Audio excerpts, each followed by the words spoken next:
السلام علیکم دوستو، آج کی کہانی کا نام ہے مینڈک کی نصیحت۔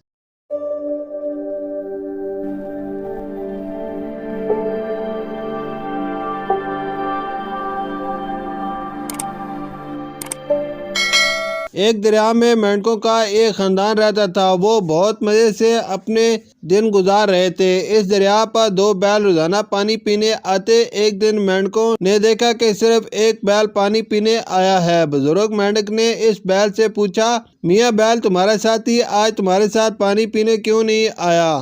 بیل نے بڑے نفرت اور حقارت سے جواب دیا، ہم دونوں کے درمیان لڑائی ہو گئی ہے، اس لیے میں اکیلا یہاں آیا ہوں۔ جب بیل پانی پی کر چلا گیا تو بزرگ مینڈک نے بچوں سے کہا، بچوں جتنی جلدی ممکن ہو اس دریا کے کنارے کو چھوڑ کر کہیں اور جا کر بسیرا کر لو۔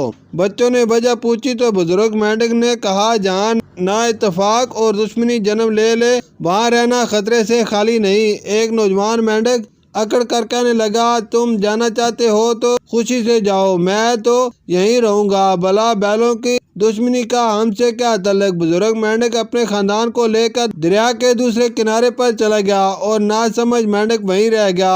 ایک دن ایسا ہوا کہ دونوں بیل ایک ساتھ پانی پینے آ نکلے۔ پہلے انہوں نے ایک دوسرے کو نفرت سے دیکھا اور پھر دونوں میں لڑائی شروع ہو گئی۔ دونوں بیل لڑتے لڑتے لہو لہان ہو گئے۔ نوجوان مینڈک مزے سے لڑائی دیکھ رہا تھا کہ بیل لڑتے لڑتے اس پر آن چڑھے۔ مینڈک ان کے پاؤں کے نیچے آ کر کچلا گیا۔ مرنے سے پہلے نادان مینڈک کو بزرگ مینڈک کی نصیحت بہت یاد آئی کہ لڑائی اور دشمنی صرف لڑنے والوں کے لیے نہیں بلکہ وہاں رہنے والوں کے لیے بھی خطرناک ہوتی ہے۔ شکریہ۔